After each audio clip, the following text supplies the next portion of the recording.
Hi friends, welcome back to my channel. आज का topic है वर्ड स्ट्रेस। ये बहुत इंटरेस्टिंग तो है और इम्पॉर्टेंट भी है।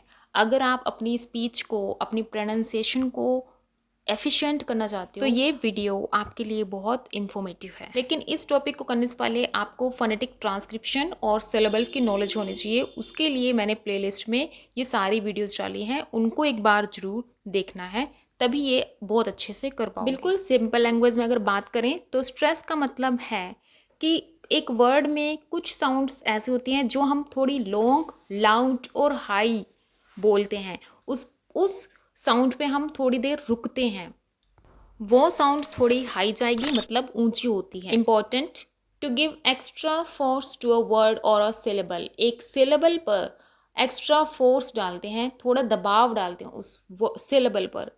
Syllables with the schwa sound in them are rarely the stressed syllable. एक और इम्पॉर्टेंट बात यह है कि श्व साउंड यानी कि सबसे छोटी अ साउंड जो होती है वो रेयरली ही कभी स्ट्रेस्ड होती है। एक बार हिंदी में समझ लेते हैं, जैसे कि महान।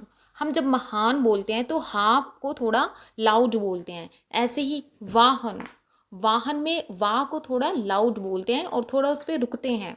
ऐसे ही इंग्लिश में हैप्पीनेस, है पे स्ट्रेस दिया गया है, इसलिए इसको बोलेंगे हैप्पीनेस। ऐसे ही इस वर्ड को देखते हैं, हाउ टेल। टू सिलेबल्स हैं, एक हाउ है और दूसरा टेल, तो यहाँ पे टेल पे स्ट्रेस दिया है, तभी हम बोलेंगे हाउ टेल, हाउ टेल। तो टेल जो है वो थोड़ा लॉन्ग जाएगा, उस पर दबाव जाएगा और स्ट्रेस जाएगा। इसी तरह से अबिलिटी, फर्स्ट पे स्ट्रेस ना होके बी के ऊपर स्ट्रेस है, अबिलिटी। तो इस टॉपिक को करने से पहले आपको सिलेबल्स की नॉलेज जरूर होनी चाहिए और फोनेटिक्स की भी। तो अब बात करते हैं इसके टाइप्स की। एक होता है प्राइमरी स्ट्रेस, जो मेन होता है, स्ट्रॉन्गेस्ट फॉर्म ऑफ स्ट्रेस। ये सबसे ज़्यादा स्ट्रॉन्ग फॉर्म होती है। ये लॉन्गर, लाउडर और हायर पिच पे होती है। ये बहुत इंपॉर्टेंट होती है कंपाउंड वर्ड। कंपाउंड मतलब जो अलग अलग दो वर्ड से मिलकर एक वर्ड बना होता है। दूसरा है सेकेंडरी स्ट्रेस। ये इतना इंपॉर्टेंट नहीं होता, not as strong as primary stress but is still noticeable. Notice में आता है लेकिन इतना स्ट्रॉन्ग नहीं होता जितना कि प्राइमरी स्ट्रेस स्ट्रॉन्ग होता है। एक होता है जीरो स्ट्रेस, मतलब जो सिंगल सिलेबल के वर्ड होते हैं जिसमें एक ही सिलेबल होता है, उसमें स्ट्रेस नहीं होता, मतलब जीरो स्ट्रेस होता है। कुछ एक्सेप्शनल केसेस होते हैं जिसमें स्ट्रेस आए, अदरवाइज ये जीरो स्ट्रेस ही होता है। अब एग्जाम्पल से समझ लेते हैं। प्राइमरी स्ट्रेस का एग्जाम्पल देखो, कॉफ़ी। क फर्स्ट सिलेबल पे प्राइमरी स्ट्रेस आ रहा है, कॉफ़ी। को पे थोड़ा हम ज़्यादा स्ट्रेस, हाई पिच दे रहे हैं। सेकेंडरी स्ट्रेस जैसे कि आपको बताया था कि ये थोड़ा कम स्ट्रोंग होता है। प्राइमरी स्ट्रेस टॉप पे जाके लगता है और सेकेंडरी स्ट्रेस जो होता है वो बॉटम पे लगता है। तो ये देखो, इंडिपेंडेंट, इंडिपेंडेंट। ई जो फर्स्ट बिल्कुल स्टार्टिंग में बॉटम पे लग रहा है वो है सेकेंडरी स्ट्रेस। अब बहुत इंपॉर्टेंट एक बात बताने वाली हूँ मैं। कुछ वर्ड्स ऐसे होते हैं जो as a noun, adjective, adverb या फिर वर्ब की तरह यूज़ होते हैं। दो टाइप से यूज़ होते हैं। तो ऐसे में क्या होता है, अगर हम किसी वर्ड को एज अ नाउन प्रोनाउंस कर रहे हैं तो उसका फर्स्ट सिलेबल पे स्ट्रेस आएगा। जैसे एड्रेस, एड्रेस यहाँ पे हम किसी लोकेशन की बात कर रहे हैं कि ये एड्रेस कहाँ पे हमें मिलेगा। वहीं हम इसी वर्ड को एज अ वर्ब प्रोनाउंस कर रहे हैं, एड्रेस प्रोनाउंस करेंगे। एड्रेस मतलब संबोधित करना।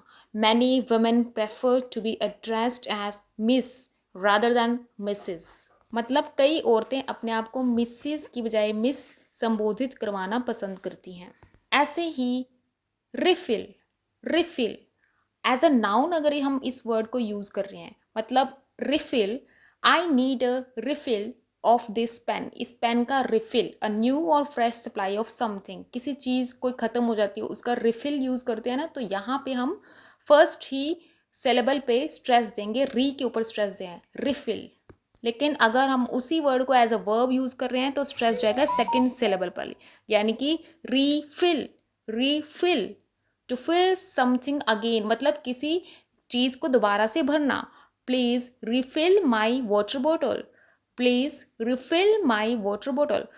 तो डिफरेंस देखो, रिफिल, रीफिल, रिफिल refill। इसी तरह से object, object first syllable ob पे स्ट्रेस आ रहा है अगर हम noun as a noun use कर रहे हैं, मतलब कोई वस्तु, ऑब्जेक्ट। अगर उसी वर्ड को एज अ वर्ब हम प्रोनाउंस कर रहे हैं तो सेकंड सिलेबल पर स्ट्रेस आ जाएगा। ऑब्जेक्ट, इसका मीनिंग किसी चीज के खिलाफ होना, आई ऑब्जेक्ट, तो ऑब्जेक्ट ऑब्जेक्ट। ऐसे ही फर्स्ट सिलेबल पर स्ट्रेस आते हुए डेजर्ट, डेजर्ट मतलब रेगिस्तान, डेजर्ट। अगर सेकंड सिलेबल पर स्ट्रेस आ रहा है तो बन जाएगा desert, verb. Desert means separate करना, छोड़ना।